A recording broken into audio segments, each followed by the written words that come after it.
Pregnant ਔਰਤ delivery ਦਾ time ਸੀਗਾ। ਸਾਡੇ ਦੇਖਦਿਆਂ ਹੀ ਬੱਚੇ ਨੇ ਬਰਥ ਲੈ ਲਿਆ ਇੱਥੇ, ਜਦ ਕਿ ਕੋਈ ਸਹੂਲਤ ਨਹੀਂ ਸੀ, ਕੋਈ ਐਂਬੂਲੈਂਸ ਨਹੀਂ ਸਨੌਰ ਦੇ ਵਿੱਚ। ਜਦੋਂ ਦੇਖਿਆ ਜਨਾਨੀ ਨੇ ਬਹੁਤ ਚੀਕਾਂ ਰੌਲੀ ਪਾਈ ਹੋਈ ਸੀ, ਅਸੀਂ ਡਰ ਗਏ। ਉਹ ਜਿਹੜੇ ਨਾਲ ਵਾਲੇ ਸੀ ਉਹਨਾਂ ਨੇ ਵੀ ਚੀਕਾਂ ਰੌਲੀ ਪਾਈ ਹੋਈ ਸੀ, ਅਸੀਂ ਡਰ ਗਏ ਵੀ ਕਿਸੇ ਦੀ ਲੜਾਈ ਹੋਈ ਆ। ਜਦੋਂ ਉਹਨਾਂ ਰੌਲਾ ਪਾਇਆ ਵੀ ਬੱਚੇ ਨੇ ਜਨਮ ਦੇਤਾ, ਅਸੀਂ ਵੀ ਘਬਰਾ ਗਏ। 1 ਲੱਖ ਤੱਕ ਵੀ ਉਹਨਾਂ ਨੇ ਰੌਲਾ ਪਾਇਆ, ਸਾਨੂੰ ਐਂਬੂਲੈਂਸ ਬੁਲਾਓ। ਬਸ ਉਹਨਾਂ ਨੂੰ ਕਿਹਾ ਵੀ ਤੁਸੀਂ ਚੱਲੋ, ਇੱਕ ਫਿਰ ਮੋਟਰਸਾਈਕਲ ਦੇ ਨਾਲ ਰੈਡੀ ਹਸਪੀਟਲ ਤੱਕ ਪਹੁੰਚਾਈ, ਜਿਸ ਦੇ ਕਾਰਨ ਉਹਦਾ ਬੱਚਾ ਤੇ ਉਹਦੀ ਜਾਨ ਬਚ ਸਕੀ। ਸਤਿ ਸ਼੍ਰੀ ਅਕਾਲ ਜੀ, ਮੈਂ ਅਨੁਰਾਗ ਸ਼ਰਮਾ, ਡੇਲੀ ਪੋਸਟ ਪੰਜਾਬੀ ਦੇਖ ਰਹੇ ਦਰਸ਼ਕਾਂ ਦਾ ਸਵਾਗਤ ਹੈ। ਦੋਸਤੋ, ਤੁਹਾਨੂੰ ਦੱਸ ਦਈਏ ਕਿ ਇਸ ਵਕਤ ਮੈਂ ਪਟਿਆਲਾ ਦੇ ਨੇੜੇ ਲੱਗਦੇ ਕਸਬਾ ਸਨੌਰ ਦੇ ਵਿੱਚ ਖੜਾ, ਜਿੱਥੇ ਕਿ ਬੀਤੀ ਰਾਤ ਇਨਸਾਨੀਅਤ ਨੂੰ ਸ਼ਰਮਸ਼ਾਰ ਕਰਨ ਵਾਲੀ ਅਜਿਹੀ ਘਟਨਾ ਵਾਪਰੀ ਹੈ, ਜਿਸ ਨੂੰ ਦੱਸਣ ਲੱਗੇ ਵੀ ਥੋੜ੍ਹਾ ਜਿਹਾ ਸੋਚਣਾ ਪੈਂਦਾ ਕਿ ਆਖਿਰ ਕਿਸ ਸਮਾਜ ਦੇ ਵਿੱਚ ਅਸੀਂ ਰਹਿ ਰਹੇ ਹਾਂ। ਕੀ ਸਾਡੀਆਂ ਸਰਕਾਰਾਂ ਵੱਲੋਂ ਕੀਤੇ ਵਾਅਦੇ ਸਾਨੂੰ ਇਨਸਾਫ ਦੇ ਰਿਹਾ, ਜਾਂ ਫਿਰ ਇਨਸਾਨ ਦੀ ਸੁਰੱਖਿਆ ਲਈ ਸਰਕਾਰਾਂ ਤਤਪਰ ਕਦੋਂ ਹੋਣਗੀਆਂ? ਕਿਉਂਕਿ ਮੈਂ ਗੱਲ ਕਰਨ ਜਾ ਰਿਹਾ ਜਿਸ ਨੂੰ ਸੁਣ ਕੇ ਤੁਹਾਡੇ ਦੰਦਾਂ ਤਲੇ ਜੀਭ ਆ ਜਾਊਗੀ। ਬਿਲਕੁਲ ਸੱਚ ਕਹਿ ਰਿਹਾ, ਕਿਉਂਕਿ ਇਸ ਵਕਤ ਮੈਂ ਸਨੌਰ ਦੀ ਉਸ ਥਾਂ ਦੇ ਉੱਤੇ ਖੜਾ ਜੋ ਕਿ ਜਿਸ ਸੜਕ ਦੇ ਉੱਤੇ ਮੈਂ ਖੜਾ, ਇਸ ਸੜਕ ਤੇ ਬੀਤੀ ਰਾਤ ਇੱਕ ਮਹਿਲਾ ਵੱਲੋਂ ਇੱਕ ਬੱਚੇ ਨੂੰ ਰੇਹੜੀ ਦੇ ਵਿੱਚ ਜਨਮ ਦਿੱਤਾ ਗਿਆ। ਸੁਣ ਕੇ ਹੀ ਕਿਸ ਤਰ੍ਹਾਂ ਦਾ ਲੱਗਦਾ ਕਿ ਇੱਕ ਮਹਿਲਾ ਜੋ ਕਿ ਗਰਭਵਤੀ ਸੀ, ਉਹ ਜਦੋਂ ਹਸਪਤਾਲ ਦੇ ਲਈ ਜਾ ਰਹੀ ਸੀ, ਕੋਈ ਐਂਬੂਲੈਂਸ ਦਾ ਇੰਤਜ਼ਾਮ ਨਹੀਂ ਸਨੌਰ ਦੇ ਵਿੱਚ, ਕੋਈ ਇਸ ਤਰ੍ਹਾਂ ਦੀ ਡਿਸਪੈਂਸਰੀ ਨਹੀਂ ਜੋ ਕਿ ਡਿਲੀਵਰੀ ਕੇਸਿਸ ਨੂੰ ਕਰਦੀ ਹੋਵੇ। ਦੁੱਧਨ ਸਾਦਾ 4 ਕਿਲੋਮੀਟਰ ਦੂਰ ਹੈ ਇੱਥੋਂ, ਉੱਥੇ ਜ਼ਰੂਰ ਜਿਹੜਾ ਹੈ ਕਮਿਊਨਿਟੀ ਸੈਂਟਰ ਹੈ, ਉੱਥੇ ਇਸ ਤਰ੍ਹਾਂ ਦੀ ਸੁਵਿਧਾ ਹੈਗੀ ਹੈ, ਪਰ ਇੱਥੇ ਦੀ ਡਿਸਪੈਂਸਰੀਆਂ 'ਚ ਅਜਿਹੀ ਕੋਈ ਸੁਵਿਧਾ ਨਹੀਂ ਹੈ। 25,000 ਦੀ ਲਗਭਗ ਆਬਾਦੀ ਵਾਲਾ ਇਹ ਕਸਬਾ ਸਨੌਰ ਹਜੇ ਇਸੇ ਸੁਵਿਧਾ ਤੋਂ ਬੇਮੁਖ ਹੈ, ਜੋ ਕਿ ਮੁੱਢਲੀ ਜਿਹੜੀ ਜ਼ਰੂਰਤ ਹੈ ਆਮ ਇਨਸਾਨ ਦੀ, ਉਹ ਗਰੀਬ ਤਬਕਾ ਕਿੱਥੇ ਜਾਊਗਾ ਜਦੋਂ ਉਸ ਨੂੰ ਸਰਕਾਰੀ ਸੁੱਖ ਸੁਵਿਧਾਵਾਂ ਨਹੀਂ ਮਿਲਣਗੀਆਂ। ਤੁਹਾਨੂੰ ਦੱਸ ਦਈਏ, ਝੋਪੜੀਆਂ ਦੇ ਵਿੱਚ ਰਹਿਣ ਵਾਲੀ ਇੱਕ ਮਹਿਲਾ ਜਦੋਂ ਉਸ ਨੂੰ ਰਾਤ ਨੂੰ ਦਰਦ ਹੁੰਦੀ ਹੈ ਤੇ ਉਹ ਆਲਾ ਦਾਲਾ ਲੱਭਦੀ ਹੈ, ਪਰ ਕਿਸੇ ਘਰ ਵੱਲੋਂ ਕੋਈ ਮਦਦ ਨਹੀਂ ਮਿਲਦੀ। ਫਿਰ ਉਹ ਪੈਂਚਰ ਹੋਈ ਰੇਹੜੀ ਦੇ ਉੱਤੇ ਹੀ, ਜਿਹਦੇ 'ਚ ਉਹ ਡੰਗਰ ਰੱਖਦੇ ਸੀ, ਉਹਦੇ ਵਿੱਚ ਹੀ ਪਾ ਕੇ ਉਸ ਮਹਿਲਾ ਨੂੰ ਲੈ ਕੇ ਪ੍ਰਾਈਵੇਟ ਹਸਪਤਾਲ ਵੱਲ ਜਾ ਰਹੇ ਸੀ। ਔਰ ਇਸ ਥਾਂ ਦੇ ਉੱਤੇ ਆ ਕੇ ਜਿਹੜਾ ਹੈ ਉਸ ਮਹਿਲਾ ਦਾ ਜਿਹੜਾ ਹੈ ਬਰਦਾਸ਼ਤ ਸ਼ਕਤੀ ਖਤਮ ਹੋ ਗਈ। ਔਰ ਇਸ ਲਾਈਟ ਦੇ ਨੀਚੇ ਕਿਹਾ ਗਿਆ, ਇਸ ਲਾਈਟ ਦੇ ਨੀਚੇ ਜੋ ਤੁਸੀਂ ਲਾਈਟ ਦੇਖ ਰਹੇ ਹੋ, ਇਸ ਦੀ ਰੋਸ਼ਨੀ ਦੇ ਵਿੱਚ ਉਸ ਮਹਿਲਾ ਦੇ ਨਾਲ ਜੋ ਔਰਤ ਸੀ, ਉਸ ਵੱਲੋਂ ਬੱਚੇ ਨੂੰ ਜਨਮ ਦੇਣ ਦੀ ਕਿਰਿਆ ਕੀਤੀ ਗਈ ਔਰ ਇਸ ਥਾਂ ਦੇ ਉੱਤੇ ਬੱਚੇ ਨੇ ਜਨਮ ਲਿੱਤਾ। ਤੁਹਾਨੂੰ ਦੱਸ ਦਈਏ, ਜਿਸ ਘਰ ਦੀ ਇਹ ਘਟਨਾ, ਉਸ ਤੇ 100 ਮੀਟਰ ਦੂਰ ਹੀ ਇੱਕ ਡਿਸਪੈਂਸਰੀ ਹੈ, ਪਰ ਜਦੋਂ ਉਸ ਡਿਸਪੈਂਸਰੀ 'ਚ ਗੱਲ ਕੀਤੀ ਗਈ ਤਾਂ ਉਹਨਾਂ ਦਾ ਕਹਿਣਾ ਸੀ ਕਿ ਸਾਡੀ ਡਿਊਟੀ ਸਿਰਫ 6 ਘੰਟੇ ਦੀ ਹੁੰਦੀ ਹੈ ਔਰ ਇਸ ਡਿਸਪੈਂਸਰੀ ਦੇ ਡਿਲੀਵਰੀ ਕੇਸਿਸ ਦੀ ਜਿਹੜੀ ਹੈ ਪਰਮਿਸ਼ਨ ਨਹੀਂ ਹੈ, ਜਾਂ ਫਿਰ ਉਹ ਇਲਾਜ ਨਹੀਂ ਕਰਦੇ। ਸੋ ਮੈਂ ਗੱਲ ਕਰਾਂਗਾ ਉਹਨਾਂ ਮਹਿਲਾਵਾਂ ਦੇ ਨਾਲ ਜਿਨ੍ਹਾਂ ਨੇ ਰਾਤ ਨੂੰ ਫਰਿਸ਼ਤਾ ਬਣ ਕੇ ਉਸ ਮਹਿਲਾ ਦੀ ਜਿਹੜੀ ਹੈ ਮਦਦ ਕੀਤੀ ਹੈ।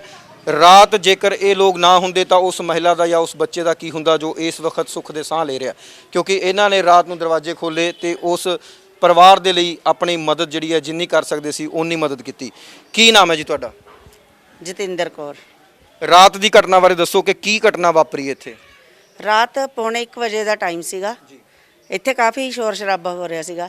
ਜਦ ਅਸੀਂ ਬਾਹਰ ਨਿਕਲੇ ਤਾਂ ਦੇਖਿਆ ਕਿ ਇੱਕ ਪ੍ਰੈਗਨੈਂਟ ਔਰਤ ਡਿਲੀਵਰੀ ਦਾ ਟਾਈਮ ਸੀਗਾ। ਸਾਡੇ ਦੇਖਦਿਆਂ ਹੀ ਬੱਚੇ ਨੇ ਬਰਥ ਲੈ ਲਿਆ ਇੱਥੇ, ਜਦ ਕਿ ਕੋਈ ਸਹੂਲਤ ਨਹੀਂ ਸੀ, ਕੋਈ ਐਂਬੂਲੈਂਸ ਨਹੀਂ ਸਨੌਰ ਦੇ ਵਿੱਚ। ਜੇ ਡਿਸਪੈਂਸਰੀ ਦੇ ਵਿੱਚ ਪੂਰੀ ਸਹੂਲਤ ਹੋਵੇ ਤਾਂ ਉਹਨਾਂ ਨੂੰ ਇਹ ਹਾਦਸਾ ਉਹਨਾਂ ਦੇ ਨਾਲ ਨਾ ਹੁੰਦਾ। ਮਤਲਬ ਕਿਸ ਤਰ੍ਹਾਂ ਦਾ ਮੰਜ਼ਰ ਸੀ ਉਹ? ਕਿਉਂਕਿ ਡਿਲੀਵਰੀ ਕਹਿੰਦੇ ਕਿ ਔਰਤ ਜਦੋਂ ਇੱਕ ਬੱਚੇ ਨੂੰ ਜਨਮ ਦਿੰਦੀ ਹੈ ਤੇ 206 ਹੱਡੀਆਂ ਟੁੱਟਣ ਜਿੰਨਾ ਦਰਦ ਹੁੰਦਾ, ਤੇ ਕਿਸ ਤਰ੍ਹਾਂ ਉਹ ਬਿਨਾਂ ਸੁੱਖ ਸੁਵਿਧਾ ਤੋਂ ਇਸ ਲਾਈਟ ਦੇ ਨੀਚੇ ਇੱਥੇ ਰੇਹੜੀ ਦੇ ਉੱਤੇ ਲੇਟ ਕੇ ਜਨਮ ਦੇਣ ਲਈ ਮਜਬੂਰ ਹੋ ਗਈ? ਹਾਂਜੀ, ਸਾਡੇ ਕੋਲ ਦੇਖਿਆ ਨਹੀਂ ਗਿਆ ਜੀ ਉਸ ਦੇ ਹਾਲਾਤ, ਉਸ ਦੇ ਪਰਿਵਾਰ ਦੇ ਵੀ ਹਾਲਾਤ ਸਾਡੇ ਕੋਲ ਨਹੀਂ ਦੇਖੇ ਗਏ। ਅਸੀਂ ਵੀ ਘਬਰਾ ਗਏ। ਬਸ ਉਹਨਾਂ ਨੂੰ ਕਿਹਾ ਵੀ ਤੁਸੀਂ ਚੱਲੋ, ਇੱਕ ਫਿਰ ਮੋਟਰਸਾਈਕਲ ਦੇ ਨਾਲ ਰੈਡੀ ਹਸਪੀਟਲ ਤੱਕ ਪਹੁੰਚਾਈ, ਜਿਸ ਦੇ ਕਾਰਨ ਉਹਦਾ ਬੱਚਾ ਤੇ ਉਹਦੀ ਜਾਨ ਬਚ ਸਕੇ। ਬਿਲਕੁਲ, ਅਸੀਂ ਉਹਨਾਂ ਦੇ ਘਰ ਜਾ ਕੇ ਆਏ ਹਾਂ, ਮਿਲ ਕੇ ਆਏ ਹਾਂ। ਗਰੀਬੀ ਦਾ ਆਲਮ ਇਹ ਦੇਖ ਲਓ। ਅੱਜ ਉਹ ਕਹਿੰਦੇ ਕਿ ਰੋਟੀ ਖਾਣ ਨੂੰ ਵੀ ਪੈਸੇ ਨਹੀਂ, ਪਰ ਅਸੀਂ ਕਿਸੇ ਤੋਂ ਮਦਦ ਨਹੀਂ ਮੰਗ ਰਹੇ।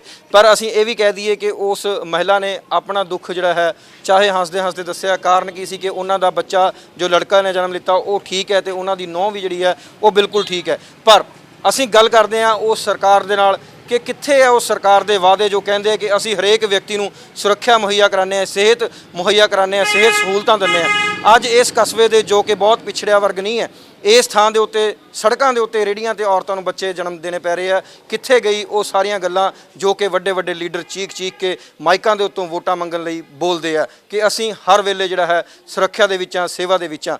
ਤੁਹਾਨੂੰ ਦੱਸਿਆ ਕਿ 100 ਮੀਟਰ ਡਿਸਪੈਂਸਰੀ ਆ। ਫਰਵਰੀ 2020 ਦੇ ਵਿੱਚ ਸਿਹਤ ਮੰਤਰੀ ਉੱਥੇ ਪਹੁੰਚੇ ਤੇ 20 ਬੈੱਡਾਂ ਦੀ ਉੱਥੇ ਗੱਲ ਕੀਤੀ ਗਈ। ਜੇ ਉਹ 20 ਬੈੱਡ ਅੱਜ ਪੂਰੇ ਹੋਏ ਹੁੰਦੇ, ਉੱਥੇ ਉਸ ਤਰ੍ਹਾਂ ਦੀ ਸੁਵਿਧਾ ਮਿਲੀ ਹੁੰਦੀ ਤਾਂ ਉਸ ਔਰਤ ਨੂੰ 100 ਮੀਟਰ ਦੂਰ ਮਤਲਬ ਪੈਦਲ ਹੀ ਜਾ ਕੇ ਉਹ ਆਪਣੀ ਡਿਲੀਵਰੀ ਕਰਾ ਸਕਦੀ ਸੀ। ਵੱਡਾ ਸਵਾਲ ਇਹ ਹੈ ਕਿ ਇਸ ਏਰੀਏ ਦੇ ਵਿੱਚ 15 ਆਸ਼ਾ ਵਰਕਰ ਕੰਮ ਕਰਦੀਆਂ, ਫਿਰ ਕਿਸੇ ਵੀ ਆਸ਼ਾ ਵਰਕਰ ਦੀ ਉਸ ਮਹਿਲਾ ਦੇ ਨਾਲ ਸੰਪਰਕ ਕਿਉਂ ਨਹੀਂ ਹੋਇਆ? ਕਿਉਂ ਨਹੀਂ ਉਹ ਆਸ਼ਾ ਵਰਕਰ ਉਸ ਦੇ ਘਰ ਤੱਕ ਪਹੁੰਚ ਸਕੀ ਤੇ ਕਿਉਂ ਨਹੀਂ ਉਸ ਨੂੰ ਪਤਾ ਸੀ ਕਿ ਕਦੋਂ ਉਸ ਦਾ ਜਿਹੜਾ ਹੈ ਡਿਲੀਵਰੀ ਟਾਈਮ ਹੈ ਔਰ ਉਸ ਨੂੰ ਕੋਈ ਸੁੱਖ ਸੁਵਿਧਾ ਜਾਂ ਹਸਪਤਾਲ ਮੁਹੱਈਆ ਕਰਾਇਆ ਜਾਵੇ। ਇੱਥੋਂ 4 ਕਿਲੋਮੀਟਰ ਦੂਰ ਦੁੱਧਨ ਸਾਦਾ ਹੈ ਜਿੱਥੇ ਕਿ ਉਸ ਬੱਚੀ ਦੀ ਉਸ ਮਹਿਲਾ ਦੀ ਜਿਹੜੀ ਹੈ ਡਿਲੀਵਰੀ ਹੋ ਸਕਦੀ ਸੀ, ਪਰ ਜਦੋਂ ਆਸ਼ਾ ਵਰਕਰ ਪਹੁੰਚੀ ਨਹੀਂ ਤੇ ਅਨਪੜ੍ਹ ਲੋਕਾਂ ਤੱਕ ਇਹ ਸੰਦੇਸ਼ ਨਹੀਂ ਪਹੁੰਚਿਆ ਕਿ 4 ਕਿਲੋਮੀਟਰ ਜਾ ਕੇ ਉਹ ਆਰਾਮ ਦੇ ਨਾਲ ਆਪਣੇ ਬੱਚੇ ਨੂੰ ਜਨਮ ਦੇ ਸਕਦੀ ਹੈ, ਨਾ ਕਿ ਮੌਤ ਦੇ ਮੂੰਹ ਦੇ ਵਿੱਚ ਆਪ ਜਾ ਕੇ ਔਰ ਆਪਣੇ ਬੱਚੇ ਨੂੰ ਮੌਤ ਦੇ ਮੂੰਹ ਦੇ ਵਿੱਚ ਪਾ ਕੇ ਇਸ ਤਰ੍ਹਾਂ ਸੜਕ ਦੇ ਉੱਤੇ ਇਸ ਬੱਚੇ ਨੂੰ ਜਨਮ ਦਿੱਤਾ ਗਿਆ। ਇਹ ਖੂਨ ਦੀਆਂ ਬੂੰਦਾਂ ਹਜੇ ਵੀ ਉਸ ਦਰਦਨਾਕ ਕਹਾਣੀ ਨੂੰ ਬਿਆਨ ਕਰ ਰਹੀਆਂ ਨੇ, ਪਰ ਤੁਹਾਨੂੰ ਦੱਸ ਦਈਏ ਕਿ ਇਹਨਾਂ ਵੱਲੋਂ ਹਜੇ ਕਾਫੀ ਮਾਤਰਾ ਦੇ ਵਿੱਚ ਖੂਨ ਇੱਥੇ ਗਿਰਿਆ ਸੀ, ਕਿਉਂਕਿ ਤੁਸੀਂ ਸਮਝ ਸਕਦੇ ਹੋ ਕੀ ਹਾਲਤ ਹੁੰਦਾ, ਉਹ ਧੋ ਦਿੱਤਾ ਗਿਆ। ਸੋ ਇੱਕ ਮਹਿਲਾ ਹੋਰ ਨਾਲ ਨੇ ਜੋ ਰਾਤ ਉਸ ਬੱਚੇ ਲਈ, ਉਸ ਮਾਂ ਦੇ ਲਈ ਆਪਣੇ ਘਰ ਤੋਂ ਨਿਕਲ ਕੇ ਆਏ ਔਰ ਪ੍ਰਮਾਤਮਾ ਦਾ ਰੂਪ ਧਾਰਨ ਕਰਕੇ ਆਏ। ਕੀ ਨਾਮ ਹੈ ਜੀ ਤੁਹਾਡਾ? ਹਰਜੀਤ ਕੌਰ ਜੀ। ਕੀ ਹੋਇਆ ਰਾਤ? ਜੇਕਰ ਤੁਸੀਂ ਜਿਸ ਤਰ੍ਹਾਂ ਕਿ ਸੁਣਿਆ, ਤੁਸੀਂ ਤਾਂ ਦੇਖਿਆ ਹੋਣਾ, ਮੇਰੇ ਤਾਂ ਸੁਣ ਕੇ ਵੀ ਰੌਂਗਟੇ ਖੜੇ ਹੋ ਰਹੇ ਆ। ਤੁਸੀਂ ਕਿਸ ਤਰ੍ਹਾਂ ਮੰਜ਼ਰ ਦੇਖਿਆ ਔਰ ਕਿੰਨਾ ਕੁ ਦਰਦਨਾਕ ਮੰਜ਼ਰ ਸੀ? 1 ਵਜੇ ਦਾ ਟਾਈਮ ਸੀਗਾ ਜੀ, ਅਸੀਂ ਸੋਏ ਪਏ ਸੀ ਘੂਕ ਨੀਂਦ ਵਿੱਚ, ਜਦੋਂ ਦੇਖਿਆ ਜਨਾਨੀ ਨੇ ਬਹੁਤ ਚੀਕਾ ਰੋਲੀ ਪਾਈ ਹੋਈ ਸੀ। ਅਸੀਂ ਡਰ ਗਏ, ਉਹ ਜਿਹੜੇ ਨਾਲ ਵਾਲੇ ਸੀ ਉਹਨਾਂ ਨੇ ਵੀ ਚੀਕਾ ਰੋਲੀ ਪਾਈ ਹੋਈ ਸੀ। ਅਸੀਂ ਡਰ ਗਏ ਵੀ ਕਿਸੇ ਦੀ ਲੜਾਈ ਹੋਈ ਆ।